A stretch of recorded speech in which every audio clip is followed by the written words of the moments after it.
माय मराठी माय बोलीचं महाचॅनल. म्हणजे अडचण अशी आहे, अडचण नाही म्हणता येणार, अडचण म्हणता येणार नाही, पण मी मराठीचा सिनियर कॉलेजचा मराठी विभाग प्रमुख,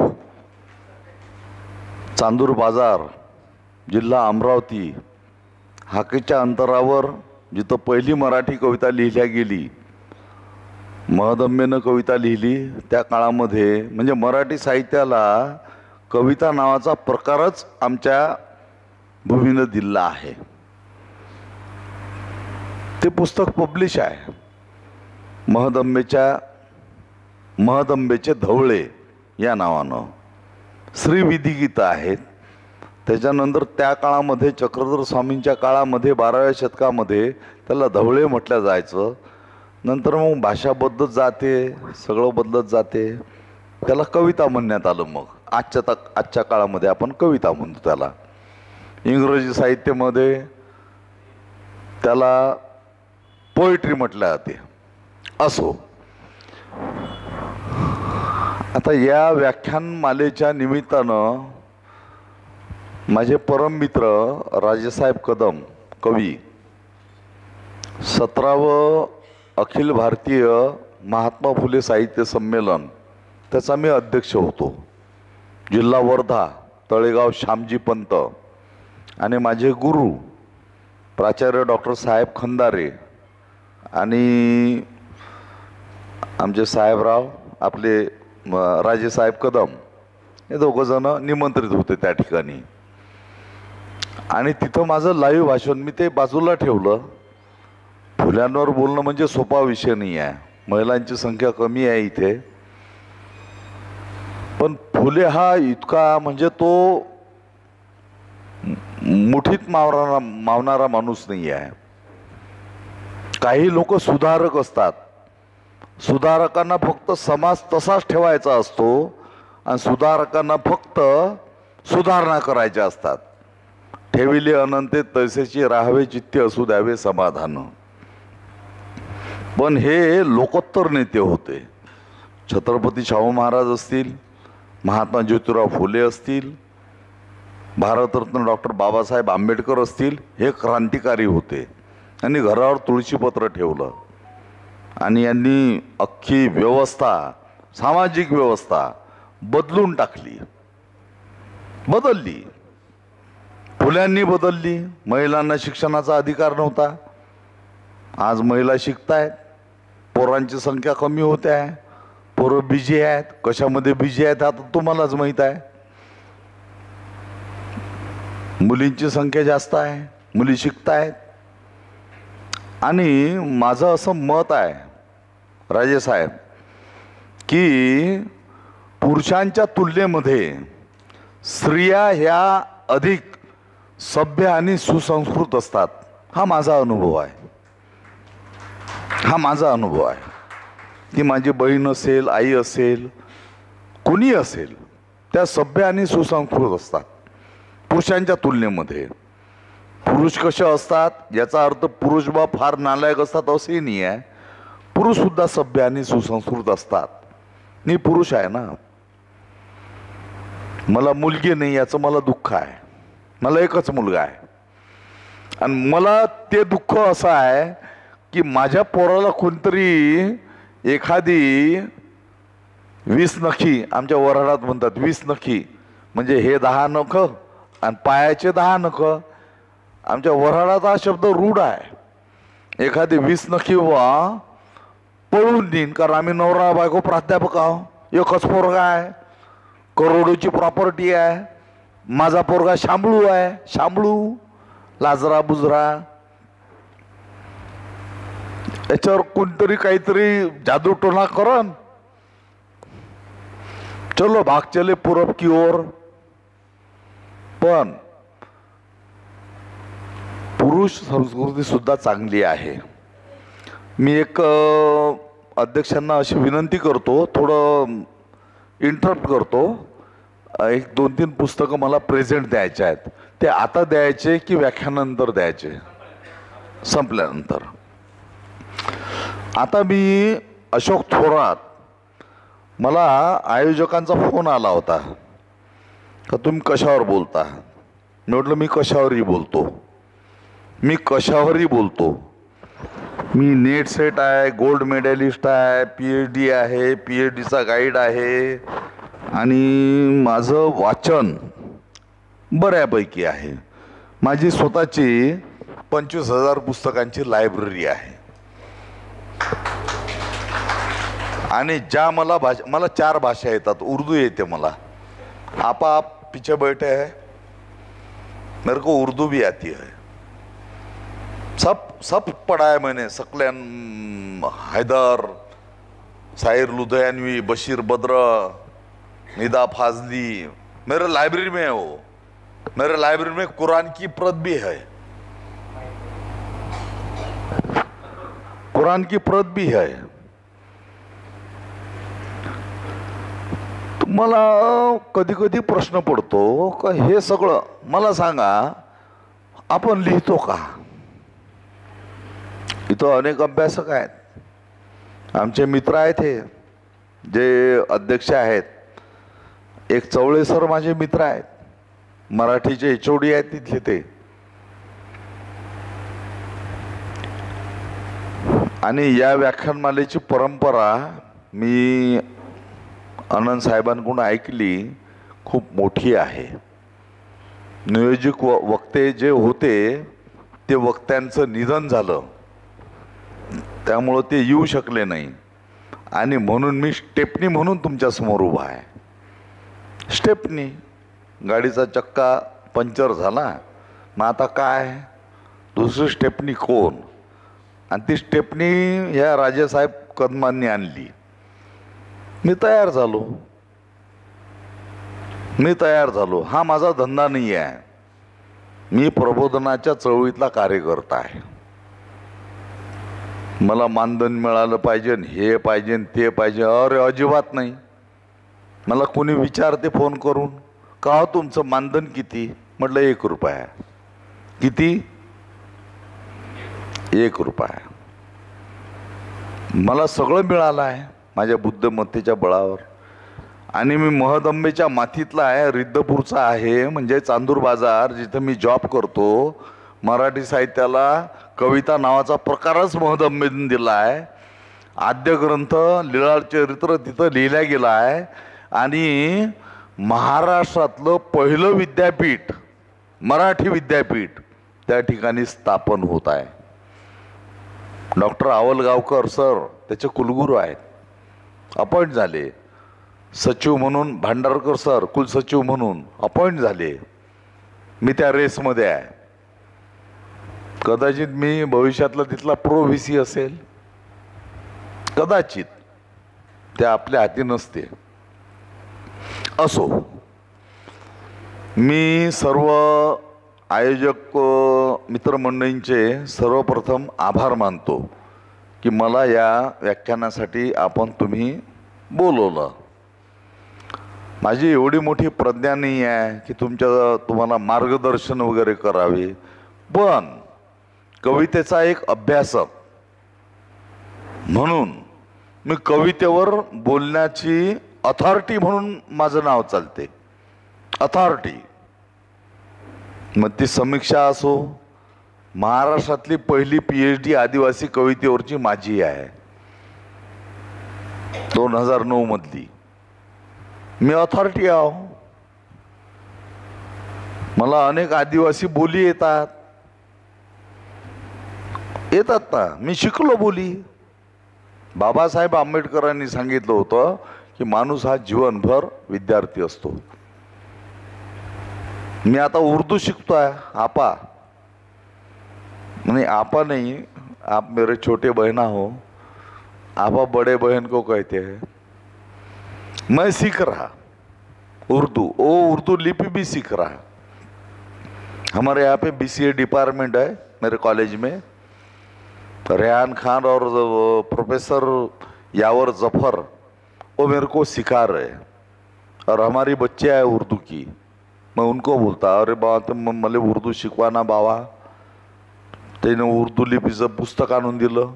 अबकडईचं बाराखडी, हे म्हणजे हे ते ज्याला आपण किड्या माकोड्याची भाषा म्हणतो,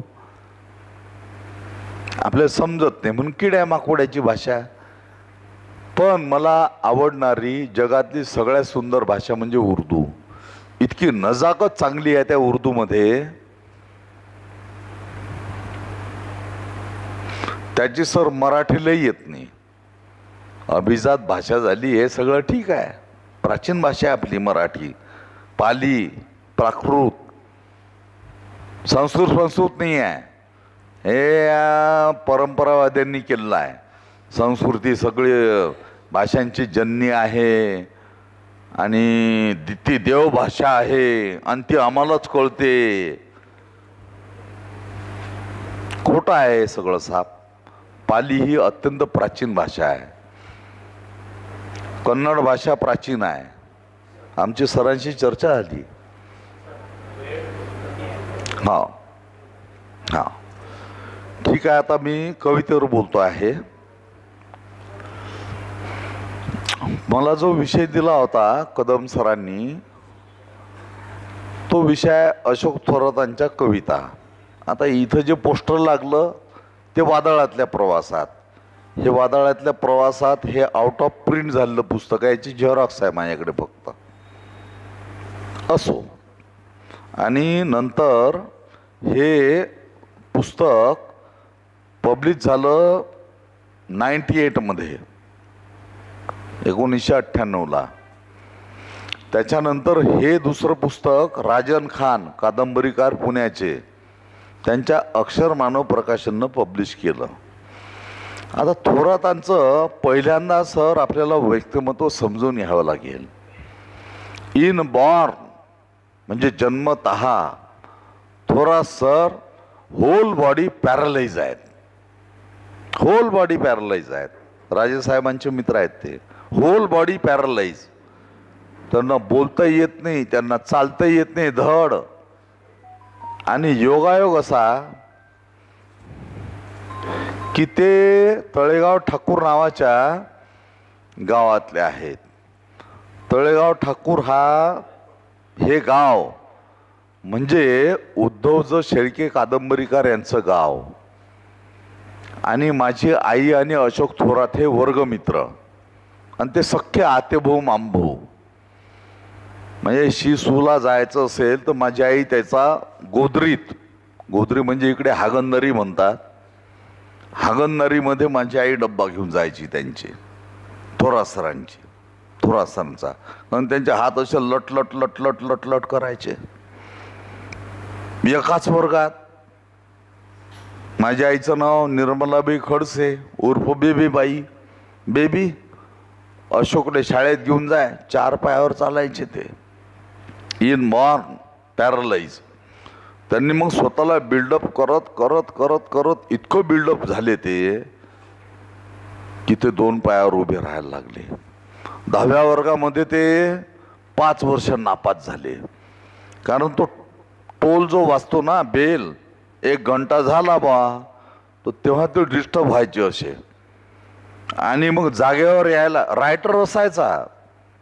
त्यांचे वडीलही हेडमास्तर होते विष्णुपंत थोरात. पण ते जागेवर यायला 15 मिनिटं लागायचे. जन्मतः अपंग असल्यामुळं त्या अपंगतावर मात करून अशोक थोरात त्यांनी स्वतःला आयुष्यामध्ये उभं केलं. शासकीय विदर्भ महाविद्यालयामध्ये मराठीचे प्राध्यापक लागले. मी हे यासाठी सांगतो आहे की पहिल्यांदा त्या कवीचं व्यक्तिमत्व समजून घ्या.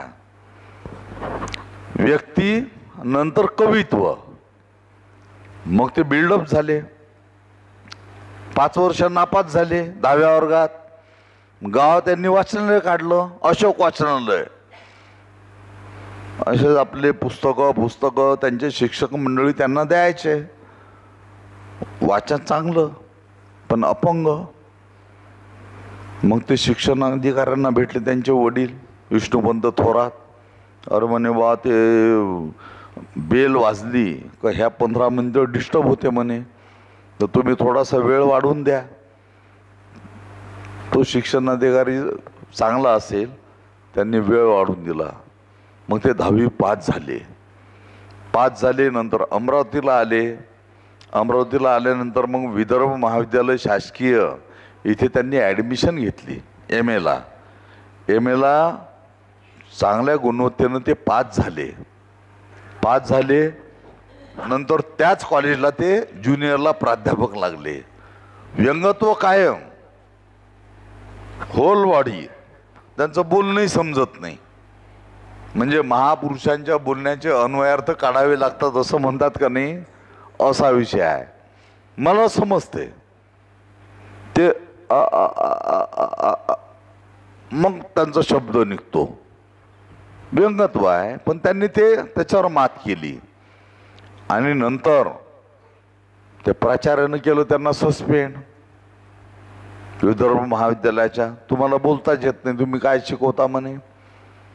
पण यांचं अफाट वाचन, हे बोलायचे आणि विद्यार्थी प्रिय प्राध्यापक म्हणून त्यांची ख्याती होती, अजूनही आहे. आता ते रिटायर झाले. सगळे विद्यार्थी उपोषणाला बसले. थोरात सरांना का काढलं? सुरेश भट आमच्या अमरावतीचे. सुरेश भटांनी काय केलं? मुख्यमंत्री माझ्या माहितीनुसार शरद पवार होते तेव्हा, त्यांना पत्र दिलं आणि लगेच लावलं शरद पवारांना फोन. हे म्हणे ते अशोक थोरातांचं पाहून घ्या म्हणे. त्यांनी पाहिलं, त्यांनी फॅक्स पाठवला गव्हर्नमेंट कॉलेजच्या प्राचार्यांना, यांना तात्काळ जॉईन करा. जॉईन झाले, रिटायरी झाले. असो, हे थोरात सरांचं बाह्य व्यक्तिमत्व. हा पहिला कविता, थोरात सरांचा जन्म 1954चा. व्यंगत्व होतं, परंतु सुरेश भट, प्राचार्य ढमढेरे सर आणि त्या काळामध्ये दैनिक लोकमतचे कार्यकारी संपादक होते प्रभाकर सिरास. या लोकांनी थोरात सरांना खूप मदत केली. पण पहिला कविता संग्रह त्यांनी या लोकांना अर्पण केला. हा सुरेश भट, प्रभाकर सिरास. याचं नाव आहे वादळातल्या प्रवासात. दिनकर मनोहर नावाचे आमचे एक साहित्यिक आणि चित्रकार मित्र आहेत. मोठे RTO ऑफिसर आहेत ते, कारंजा घाडकेला. आता रिटायर झाले. खूप त्यांच्या मागं लागले. पुस्तक काढा बा सर, तुमच्या कविता तर एवढ्या पॉप्युलर आहेत. त्यांनीच पुस्तक काढलं. हे पुस्तक हे आता आउट ऑफ प्रिंट आहे. इतक्या सुंदर कविता आहेत. थोरात सरांच्या कविता म्हणजे मल्टी डायमेन्शन कविता आहेत. जसा एखादा कांदा असतो ना, कांद्याला कसे पापुद्रे असतात, तशा पद्धतीच्या कविता आहेत. थोरात सर सामाजिक जेवढं सुंदर लिहितात तेवढं रोमॅन्टिक लिहितात. मी थोरात सरांशी बोललो.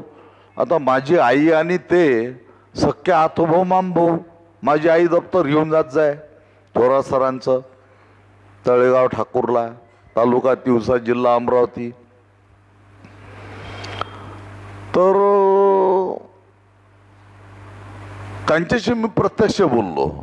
म्हणजे माझे जरी मामा लागत असतील ते, पण मामापेक्षा मैत्रीचं नातं माझं त्यांचं चांगलं आहे अजूनही. की म्हटलं मामा तुम्ही, म्हटलं कसं, म्हटलं अरे नशीब मी MA BEd झालो म्हणून गव्हर्नमेंट कॉलेजला लागलो, नाहीतर रेल्वे स्टेशनवर मला भीक मागावी लागली असती. मला कोण पोरगी दिली असती? व्यंग असणाऱ्या माणसाशी कोणती पोरगी लग्न करते? माझं लग्न नोकरीमुळे जुळलं म्हणे. कारण ते त्यांचं ते आता राजे साहेबांना सगळंच माहीत आहे. त्यांचे ते जवळचे मित्र आहेत. खूप जॉली माणूस आहे आणि वाचन अफाट. थोरात सरांच्या पहिला कविता संग्रह हा जो निघाला, हा दिनकर मनोहर यांनी काढला. त्याच्यानंतर हा वीराणी नावाचा गझल संग्रह, तो राजन खान कादंबरीकार पुण्याचे, त्यांनी काढला. याच्यामध्ये गझल आहेत, काही गझल आहेत आणि काही हजल आहेत. हजल म्हणजे समजते काय तुम्हाला? हजल म्हणजे तिरकसपणा, उपरोधिकता. उदाहरणार्थ थोरा सरांची हजल, धो धो पाणी वाहत आहे. बारीक आहे का बरं? ये बहुत बारीक चीज आहे अशोक थोरात म्हणजे. धो धो पाणी वाहत आहे, तिच्या घरी ती नाहत आहे. धो धो पाणी वाहत आहे, तिच्या घरी ती नाहत आहे. आणि इथे मनाच्या खिडकीमधूनही सारे काही मी पाहत आहे. त्याला हजल म्हणतात. तेवढंच नाही, मी पहिल्यांदाच म्हटलं तो मल्टी डायमेन्शन आहे. मी सरांना म्हटलं का हो सर, मी तुमचा भाचा आहे म्हटलं गाव नात्यानं, आम्हाला रोमॅन्टिक लिहिता येत नाही म्हटलं तरुण असूनही, तुम्ही कसं तुम्हाला सुचते म्हटलं. मग त्यांनी कारण सांगितलं की मला माझ्या आयुष्यामध्ये माझ्यावर कुणीही प्रेम केलं नाही, कारण मी जन्मतः हँडिकॅप, माझं बोलणं कोणाला समजत नव्हतं. आणि मग आता कोण प्रेम करण म्हणे. तरी म्हणे मला माझ्या काळामध्ये आवडणाऱ्या बाया बरं आता त्या आज्या झाल्या असतील, कारण थोरा सरांचं जो 72 आहे. मग मला होता म्हणे बिडीचा शौक, बिडी प्यायचो. एक होती म्हणे भाजीवाली, इतकी स्मार्ट होती म्हणे, मला भल्ली आवडे म्हणे. मी अमरावतीला शिकायला म्हणे. मग मी तिच्याकडे मुद्दाम जायचो आणि मुद्दाम बिडी काढायची खिशातली. आता हँडिकॅप म्हणजे काय, ते माचीस पेटणार आहे काय? ती जी सुंदर बाई होती भाजीपाल्यावाली, ती म्हणायची म्हणे थांबा थांबा थांबा, मी तुमची बिडी पेटून देते. मला त्यातून आनंद मिळायचा म्हणे. मग मी तिच्या तोंडाजवळ जायचो म्हणे. ते मस्तपैकी असं ते बिडी पिणारे लोक, जे सिगारेट वगैरे पिणारे लोक असतात, असं व्यवस्थित सर तोंड समोर करा, तिचंही तोंड समोर राह म्हणे. मला त्यातून आनंद मिळायचा म्हणे. मला ती आवडायची म्हणे भाजीवाली बाई. एवढंच नाही, अनेक गोष्टी आहेत अशा. पण नंतरच्या काळामध्ये अशोक थोरात याचं अफाट वाचन आहे, अफाट वाचन आहे. तुम्ही त्यांना कोणताही प्रश्न जाऊन विचारा साहित्याच्या संदर्भातला, कोणताही, त्यांच्याकडे उत्तर तयार आहे. इतकं अफाट वाचन आहे. आता हे धो धो पाणी वाहत आहे ही गझल आहे, याला गझल नाही म्हणत. गझलवाल्यांचं ते राग करतात, कारण गझलवाले काय करतात, मात्रा मोजतात फक्त. लगा लगा लगा लगावली, गला गला गला, हे आणि मात्रा बिघडली. अरे ते खड्ड्यात जाऊ द्या ना तुमच्या मात्रा फात्रा. आशयाचं पाहना, थोरा सरळ कधीही गझलेच्या वाटेला गेले नाही. मी जे लिहितो, माझे जे इमोशन आहेत ते मी मांडीन. ते मांडतात आणि सामाजिक एवढं सुंदर लिहितात. त्यांचं जे गाव आहे तिवसा, ते आहे वर्धा जिल्ह्याच्या बांड्रीवर. वर्धा जिल्ह्यात आहे दारूबंदी. मग सगळे बार कुठं, नदीच्या काठावर. आणि नदी ओलांडली का वर्धा जिल्हा लागतो. महात्मा गांधीजींनी केली दारूबंदी. आणि तिथं भाजपच्या एका आमदाराच्या पियेचा बार आहे, अनेक बार आहेत. ते वर्धा जिल्ह्यातले लोक तिथं दारू प्यायला येतात. थोरा सरांनी, आणि इकडे राष्ट्रसंत, ती संतांचीच भूमी आहे. स्वामी चक्र स्वामी रितपूरचे, तुकडोजी महाराज मोजरीचे, गाडगे महाराज अमरावतीचे, हे आमच्या त्या सगळ्या याच्यावर. महदंबा आद्य कवयित्री रिद्धपूरची, आद्य ग्रंथ लीला चरित्र तोही आमच्याच भूमीत पैदा झाला.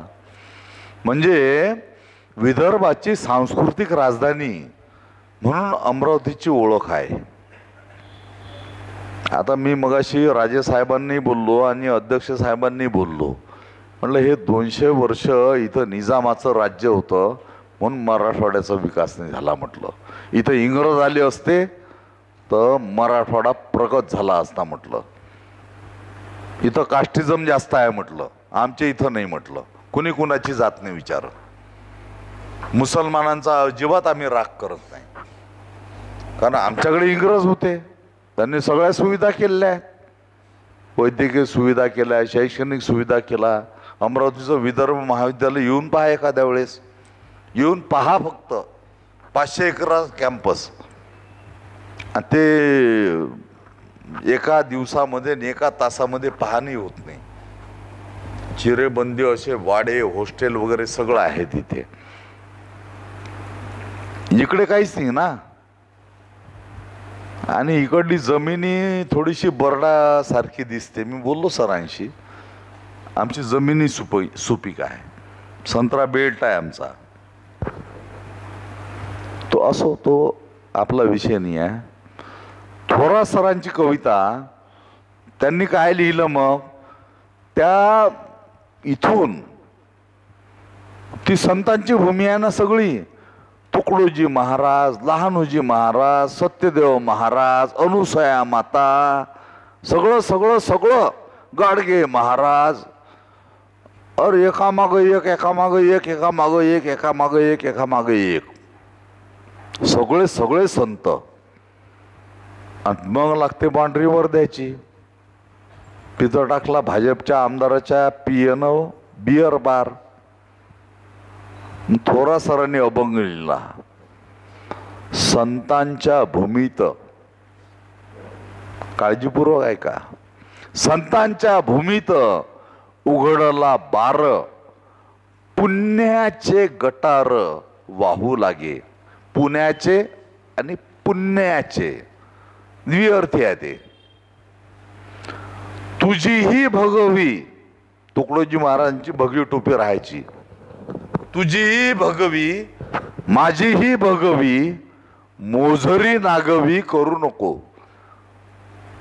तुकडोजी महाराजचं गाव. इथं राष्ट्रपती आले होते. मी सुरुवातीला एक विधान वापरलं होतं की अशोक थोरात हा मल्टी डायमेन्शन कवी आहे. तो सामाजिक जेवढं सुंदर लिहितो तेवढंच रोमॅन्टिकही लिहितो. ती आज दिसली नाही. काय म्हणतात थोरात सर, ती आज दिसली नाही, माझे मन अस्वस्थ आहे. ती आज दिसली नाही, माझे मन अस्वस्थ आहे. प्रेमाच्या या बाजारात विरह फार स्वस्त आहे. ती आज दिसली नाही, माझे मन अस्वस्थ आहे. प्रेमाच्या या बाजारात विरह फार स्वस्त आहे. उद्या ती दिसेलही 4 मुलांची आई बनून. त्यांचा कालखंड आहे. उद्या ती दिसेलही 4 मुलांची आई बनून. मी मात्र ब्रह्मचारी, ती मिळाली नाही म्हणून. एवढंच नाही, 3rd क्लासमध्ये पिक्चर पाहताना, म्हणजे रोमॅन्टिक, मी सुरुवातीला एक विधान केलं, अशोक थोरात हा मल्टी डायमेन्शन आहे. तो सामाजिक जेवढ्या ताकदीचं लिहितो तेवढ्याच ताकदीचं रोमॅन्टिक लिहितो. रोमॅन्टिक लिहिण्यामागचं कारण त्यानं हे सांगितलं, मी अपंग आहे, माझ्या जीवनामध्ये प्रेम हे मला मिळालं नाही.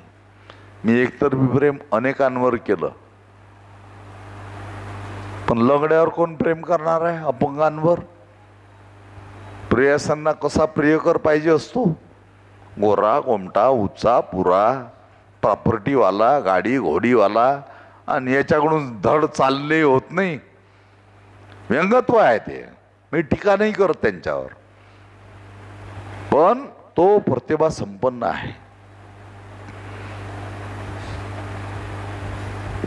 शेर त्यांचे, दिसतो जरी असा मी, दादा म्हणू नको. दिसतो जरी असा मी, दादा म्हणू नको. मरतो तुझ्यावरी ग, दिसतो जरी असा मी, दादा म्हणू नको. विस्मरण थोडस झालं आहे या शेरच्या संदर्भात.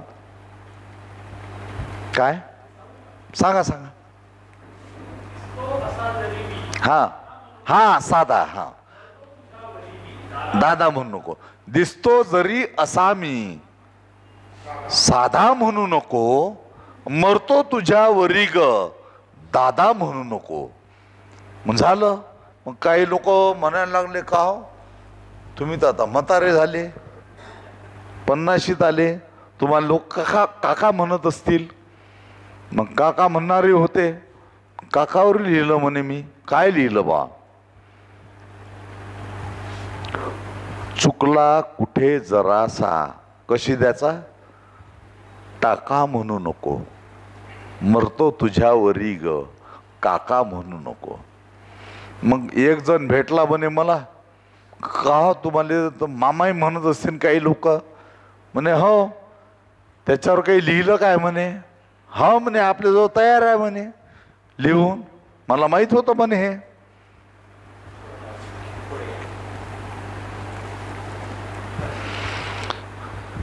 मामाही म्हणतात म्हणे बा लोक. मग फिरतो तुझ्या मागे मागे, रिकामा म्हणू नको. तुझ्यावरच काय, तुझ्या आईवरी मरतो, मामा म्हणू नको. अरे बापरे, म्हटलं सर ही उपरोधिकता, हा तिरकसपणा, हे कसं सुचते म्हटलं तुम्हाला. आणि सुंदर गझल फॉर्म मध्ये लिहितात, गीत फॉर्म मध्ये लिहितात, अभंग फॉर्म मध्ये लिहितात. अभंग तर इतके सुंदर आहेत त्यांचे, या पुस्तकामध्ये आहेत. तुम्हाला लागले पुस्तकं तर राजेसाहेब देतील. मी त्यांना म्हणेन, आता माझ्याकडे तर 2 प्रती आहेत, त्या राजेसाहेबांना देणार आहे मी. सावळा विठ्ठल विटेवरी उभा. सावळा विठ्ठल विटेवरी उभा. आपली वारकरी संप्रदायाची परंपरा आहे ना, पायी जातो आपण विठोबाच्या दर्शनाला. सावळा विठ्ठल विटेवरी उभा, आणि पंढरीचा गाभा बडव्यांसाठी. सावळा विठ्ठल विटेवरी उभा, पंढरीचा गाभा बडव्यांसाठी. दुथडी भरून वाहे चंद्रभागा, आणि हागायला जागा वाळवंटी. सगळी खराब झाली आहे ती इंद्रायणी नदी, गंगा जशी खराब झाली आहे. हे काय गोष्टी करतात राज्य करते नालायक साले. सावळा विठ्ठल विटेवरी उभा, पंढरीचा गाभा बडव्यांसाठी. दुथडी भरून वाहे चंद्रभागा, आणि हागायला जागा वाळवंटी. टाळ कुटू कुटू थकले रे हात, टाळ कुटू कुटू थकले रे हात. झाला गर्भपात पाय ऋषी. मृदंगाच्या सवे, मृदंगाच्या सवे, नाचे माझा विठू. विठू म्हणजे हे वारकरी रिकामटेकडे जे जातात, सगळे रिकामटेकडे नसतात. काही ओरिजिनल भाविक भक्त असतात, ते अपवाद असतात. आमच्या शेगावचं जे संस्थान आहे ना, तिथून स्त्रियांच्या पालख्यांमध्ये स्त्रियांना बंद केलं. इथून त्या स्त्रिया त्या पालखीत जायच्या, तिकडून गरबार होऊन यायच्या. बंद केलं. किती नालायक असतील हे वारकरी. सगळे नाही, सगळे नाही, पण काही नालायक असतील ना. जवान पोरींना न्यायचं, जवान बायांना न्यायचं, आणि तिकडून ती गरभार. काय तर पायी वारीत चालल्या विठोबाच्या दर्शनाले. हे कोणतं नाटक आहे?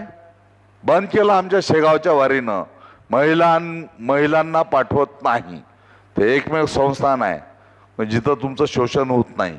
धर्माच्या याच्या आधारावर तुम्हाला मोफत जेवण मिळते 2 टाईम. एकदा येऊन पहा तुम्ही, जे आले नसतील त्यांनी येऊन पहा. खूप सुंदर आहे. 200 रुपयात देशी रूम मिळते. फॅमिली गेले तुम्ही तर 200 रुपयात देशी रूम भेटते का तुम्हाला गावात? काल राजेसाहेबांनी आमचे 1500 रुपये भरले. जिथं आम्ही मुक्काम केला काल सायंकाळी आलो तेव्हा. शेगावचा भक्त निवास इतका सुंदर आहे, 200 रुपयात AC रूम. असं तो आपला विषय नाही, पण हा जो विषय आहे तो अशोक थोरातांच्या कवितेच्या निमित्तानं आणला आहे. सावळा विठ्ठल विटेवरी उभा, पंढरीचा गाभा बडव्यांसाठी, दुथडी भरून वाहे चंद्रभागा, आणि हागायला जागा वाळवंटी. टाळ कुटू कुटू थकले रे हात, झाला गर्भपात पायरीशी, मृदंगाच्या सवे नाचे माझा विठू. हे नालायक लोक जे वारीत असे घुसतात सांडाहरके, मृदंगाच्या सवे नाचे माझा विठू, भक्त लागे खेटू भक्ती नीला. सांभाळ बा विठू सांगतो अशोका, भक्त मारी फोका अध्यात्माच्या. संपला अभंग. इथपर्यंत थांबते का अशोक थोरात? नाही. अशोक थोरात हा डिकाट झालेला कवी आहे. जात धर्म पंथ लिंग याच्या पलीकडे जाऊन करणारा विचार करणारा माणूस आहे तो. डिकास्टची संकल्पना तुम्ही समजू शकता. तो कोणत्या धर्माबिर्माचा नाही आहे. काय कोणतं काहीच मानत नाही तो. हिंदू नाही, बुद्ध नाही, काही नाही. मी माणूस आहे. ह्युमॅनिटी, मानवता ही धर्म आहे. आणि हे सगळं सगळ्या धर्मग्रंथांनी सांगितलेलं आहे. मानवता ही धर्म आहे. थोरात सर दुसऱ्या एका अभंगामध्ये म्हणतात, आवाज येतो आहे ना? थोरात सर दुसऱ्या एका अभंगामध्ये म्हणतात की देवा तुझे किती सुंदर आकाश, देवा तुझे किती सुंदर आकाश, झोपड्या भकास पृथ्वीवर. हे शब्दामध्ये बांधणं फार कठीण आहे. साहित्यामधला सगळ्यात कठीण प्रकार हा कविता मानण्यात येतो. देवा तुझे किती सुंदर आकाश, झोपड्या भकास पृथ्वीवर, येशू तुझी किती कृपाळू नजर, प्राण्यांचा गजर कबिल्यात. बुद्धा तुझी कुठे अहिंसा अहिंसा, अरे युद्धाची मीमांसा कोण करी. अल्लाह तुझी दुनिया आबादी आबाद, अल्लाह तुझी दुनिया आबादी आबाद, माणूस बर्बाद फक्त येथे. आणि शेवटी मग तो पॉवर पॉइंट देतो. मग बुद्ध येशू खुदा अल्लाह व इतर मानसात अंतर पाडणारे. बुद्ध येशू खुदा अल्लाह, बुद्ध येशू खुदा, कृष्ण व इतर आणि मानसात अंतर पाडणारे. मग आपल्याला असं वाटतं रे झालं, हे तर डेंजर आहे. थोडासा मल्टी डायमेन्शन आहे. आता वेळ किती आहे मला माहित नाही. आयोजकांनी मला सांगावं. हा, मला मग ते पॉवर पॉइंटच घेता येतील. आणि मी मराठीचा प्राध्यापक असल्यामुळं मला काय 1 तास बोलण्याचा काही विषय नसतो. आता तुम्हाला काही मुद्दाम थोरात सरांच्या या नवीन याच्यामधल्या मला भावलेल्या हजल म्हणतात त्याला, गझल नाही म्हणत. जीव लावला तुला फालतू, ती खंत आहे त्यांच्या हृदयातली.